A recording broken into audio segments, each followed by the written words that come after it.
Hey coconuts, and welcome back to my channel. If this is your first time joining, I'm Andrea, the owner and illustrator behind Coco Michelle Illustrations, and today the category is face. One of my most frequently asked questions is how do I color in faces? And it's something that I have developed over time, and it continues to evolve and grow. So I will show you behind the process of how I color today, what materials I use, my thought process, etc., and give you all the tips and tricks that you need to be able to color faces like Coco. So without further ado, let's jump right in. First thing I'm going to do is sketch out a couple of heads. If you're using a coloring book, this is already done for you. And if you want something that you can practice with, check the description below for a download.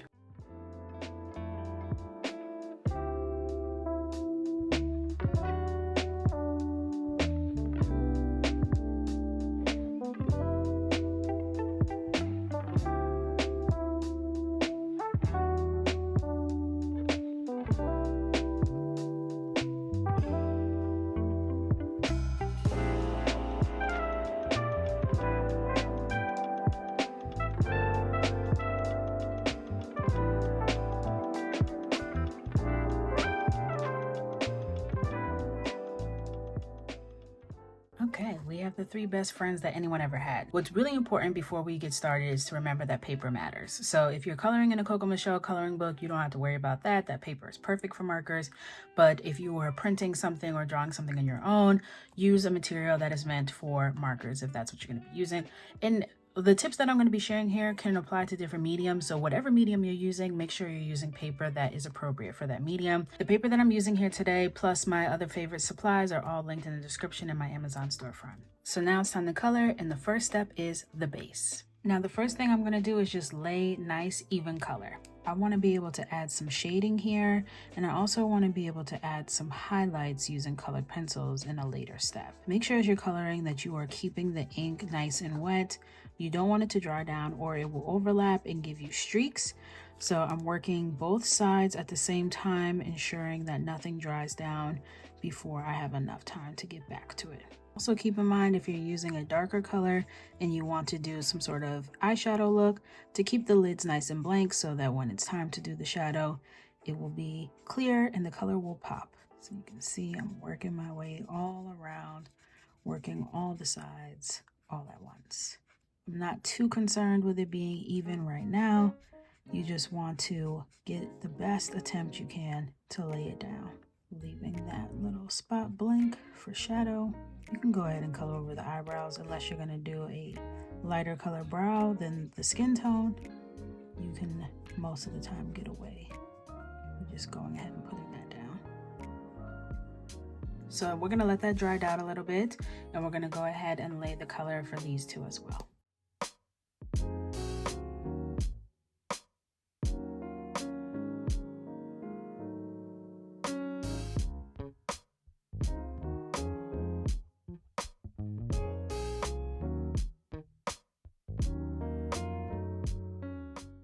Okay, so now that we have all of our beauties, has a nice base color, what I'm going to do is go back in with the base color that I used and overlap. So now that it is dried, I should be able to get a darker value from the same color by just applying it right on top.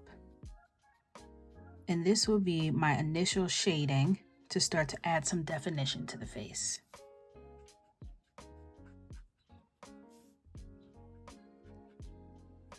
Now, in order to know where to shade, this is a big question, you have a couple of options.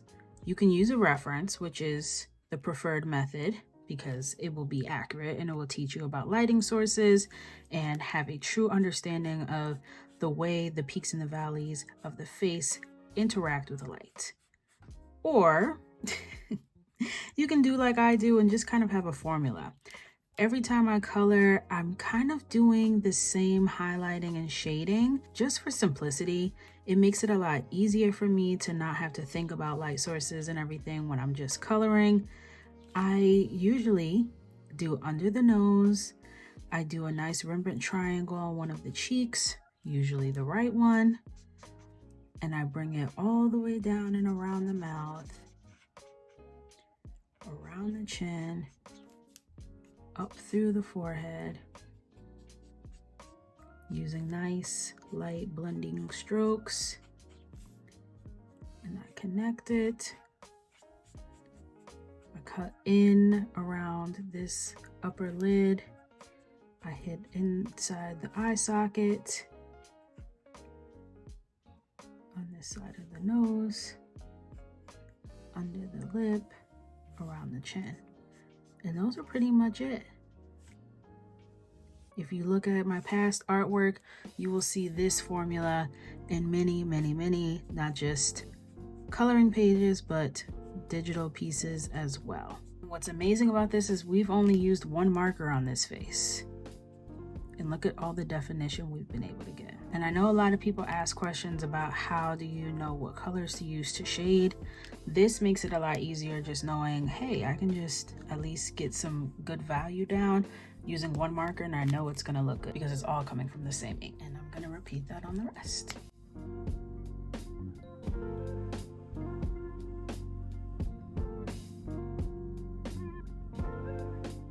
Now, when you can see the side of the face, I usually come in and cut to give a little cheekbone, snatch her up.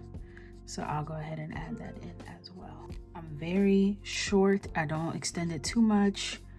I just want the indication there, and then I'll really go in and blend it and define it using colored pencils. For side profiles, I usually get right up in this little nook right here, all the way down the bridge of the nose. And again, under the nose, I'll do right here on the forehead. Come in and get some of that in there. Usually they have hair, so.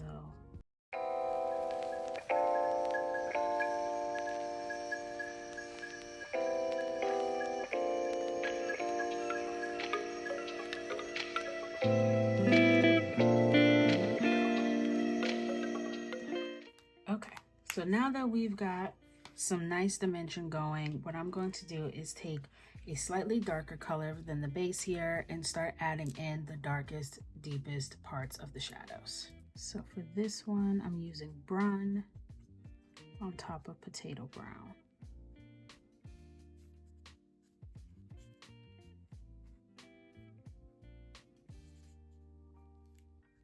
These shadows are really informing us of this character's face. It's showing us all those little unique features that make her look like her. You can blend out some areas by going back in with the base color, just creating a little more of a blend. I'm moving fast because I do this all the time, but take your time, be patient with yourself, give yourself space to explore and see what you like. And I'm sure inevitably you will find some things that you don't like. And that's okay too.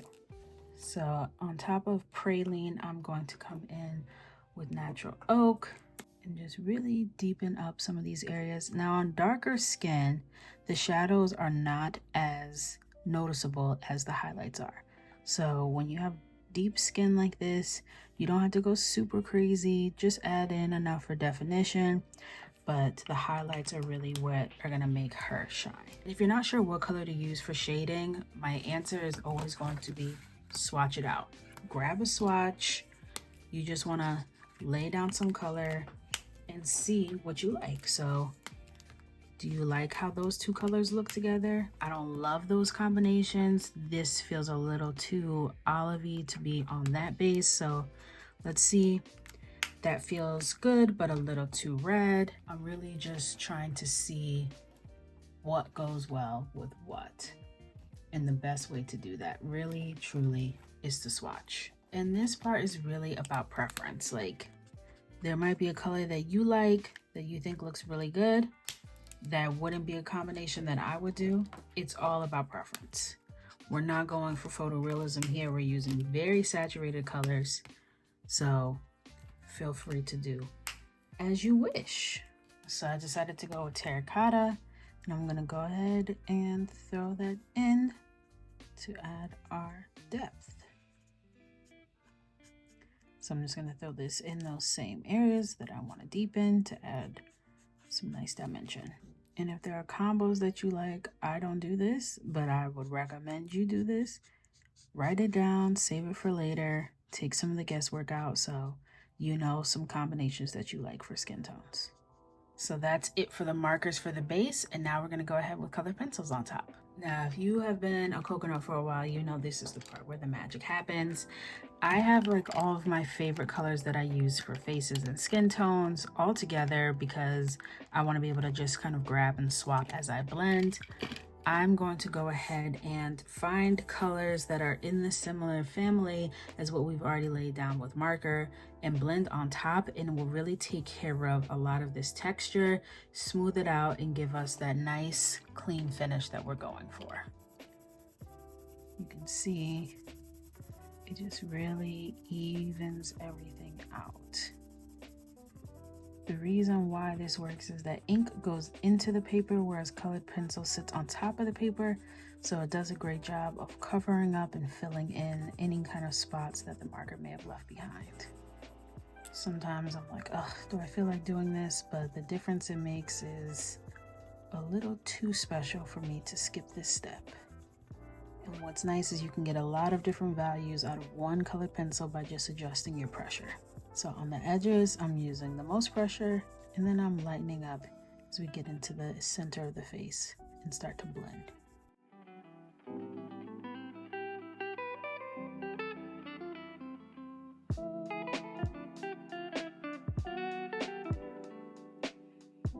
Coconuts, do not be afraid of contrast, okay? You want to be able to get in there and get some dimension. Contrast equals interest. It sets the mood, it gives information to the eye. Contrast is your friend. And then for highlight, we are going to, again, find the places on the face that are catching the light. So for me, my formula is down the nose, on the tip of the nose, and I'm just using a peach color right now. Once we get into the actual shiny part of the tutorial, we'll go ahead and increase. But for now, we're just gonna add just a touch just to inform our eye what we are looking at. See the difference between her and the other two that haven't had any colored pencil yet? It makes a big difference. If you have the time and the resources to do this step, please, for Mama Coco, do it. I also like to use colored pencil to add or accentuate a undertone. So if I want to bring the warmth out, I'll use a very red color like what I'm doing here. If I want to cool it down, I'll use a cooler color. If I want more olive or golden, you have the power to do that with colored pencil because again, it sits right on top of that marker. You know, when I used those Artex markers in a couple of videos ago, I was able to take the ashy skin into glowy skin all because of colored pencils.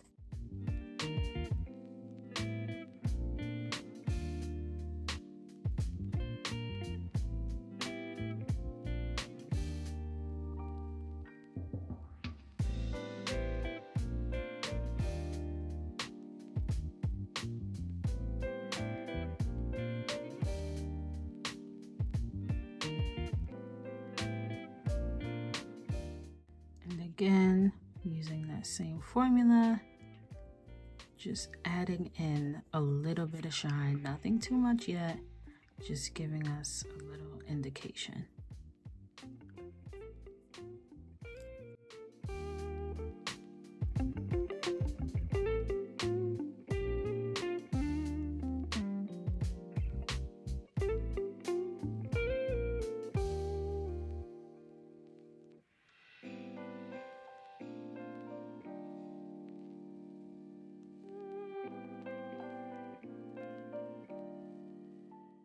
Go ahead and add their eyebrows in, and then it will be time for makeup.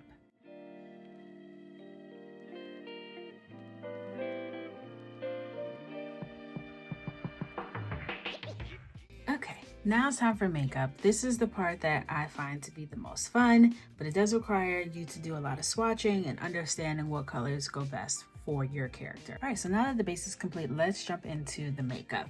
The first thing that I like to start with is the lippity dippity. The lips are a little tricky because you want a color that goes with whatever palette you're working with, but also goes with their complexion. We don't want anything that's gonna compete, make them look washed out or ashy. We want the perfect color for them. So the first thing you're gonna do is pick your palette. Now, one of my favorite looks is to do a look that I actually wear, which is just like a lip liner glossy look. So what I'm gonna do is go in with a lighter skin tone, not the exact skin tone that she has, but something close to the skin tone. This is Rose Beige. It's giving us a flesh tone, lippy kind of color. Now, I personally am a fan of the two-tone lip, so I am gonna go in with her actual skin tone of potato brown on the top lip for contrast. From there, I'm going to go ahead and grab some colored pencil and do a little bit of lip liner. And I'm gonna make sure it's dark enough. So this is perfect for the bottom lip, but we will need to go a little bit deeper for that top lip. Come in on the top lip only. And just line it up nicely. And I'll bring this down actually just on the outside of the color that we laid first. And using very light pressure, to fill that in. Now I'm going to take a lighter colored pencil, fill some of those in, and I'm just blending with different skin tones in this family until I get that nice caramel look. Beautiful, stunning, but what really takes it to the next level is the shine.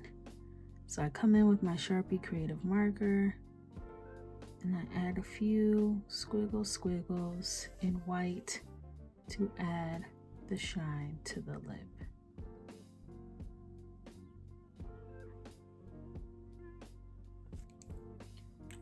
Now for you, I want to do a pop of color on the lip. So coming in, I'm going to do this all over the lips. Let that dry a little bit. Now I'm going to come in with a deep violet and add just a little definition to the lips.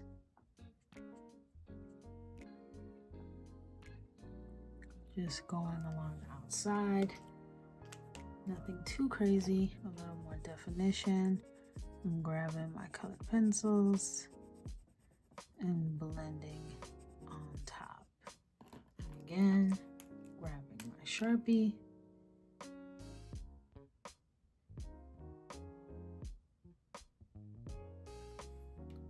To add that juicy, kissable shine. For her, I see like a coral moment. So I'm coming in with coral red.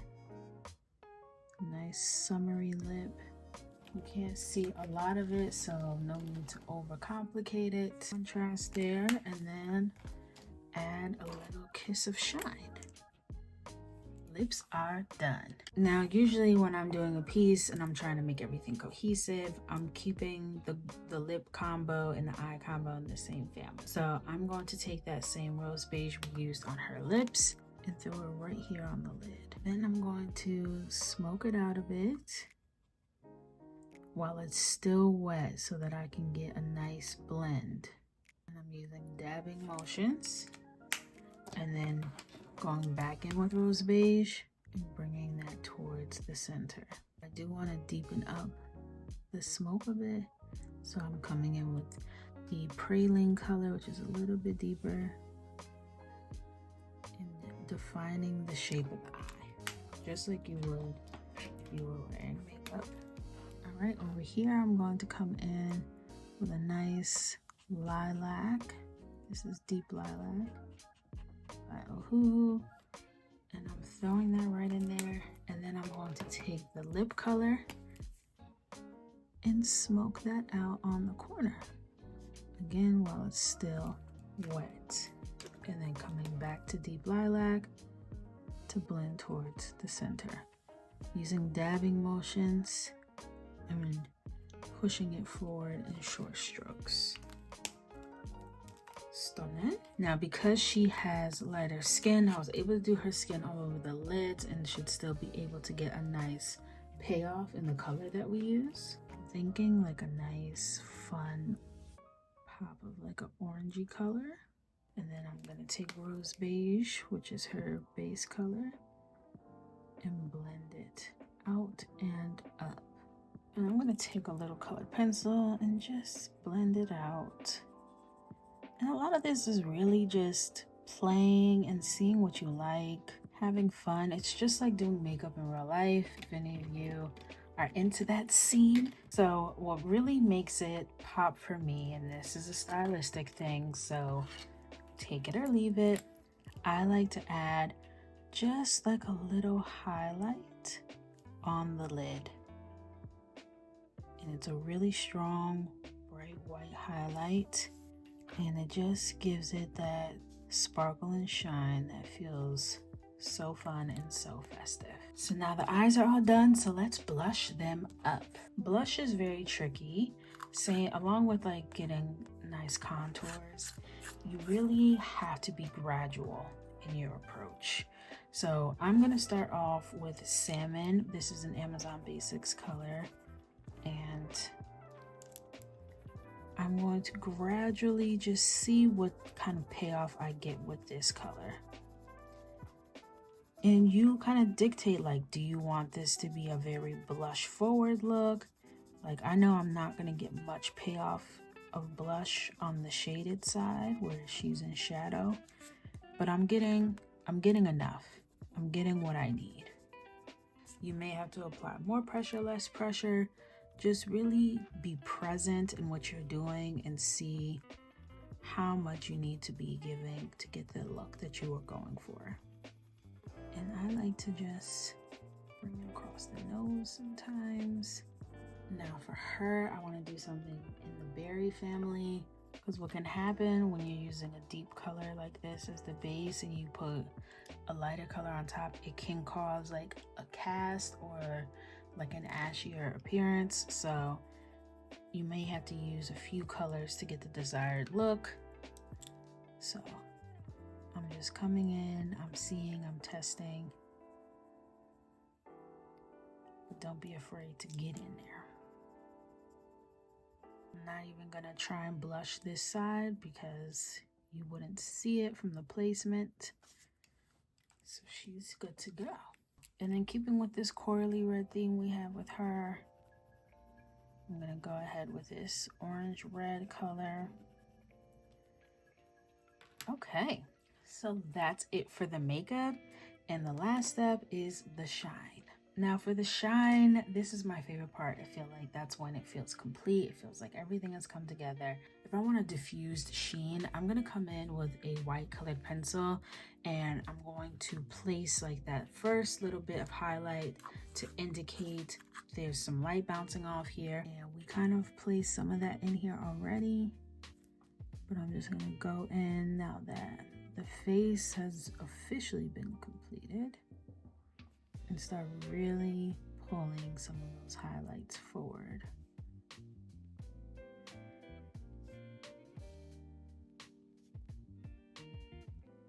And again, I'm just using a formula.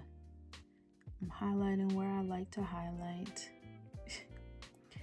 I'm not too worried about any kind of light source because I know the rules, so I can break them.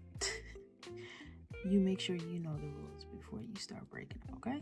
Now, sometimes, especially when you've been using a lot of layers, you'll notice that it's a little more resistant to get that color to show up. And that's okay. Just apply a little more pressure, go over it a few more times, it will get there.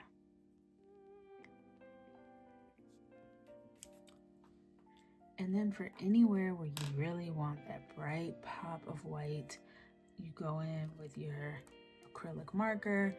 I'm using my Sharpie Creative marker, and you just dab ever so slightly.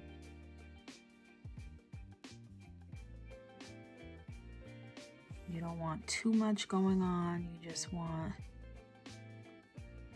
just that little pop.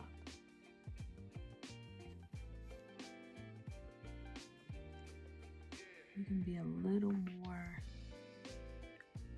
generous on the deeper skin tones because, baby, they be glowing.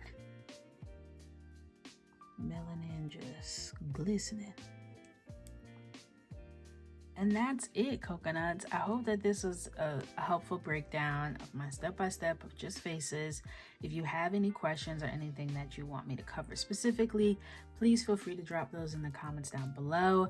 Remember, a practice template is waiting for you in the description. And if you are interested in coloring with community, please consider joining the coloring club. All the details are in the description down below. I'll see you in the next video. Bye-bye, coconuts.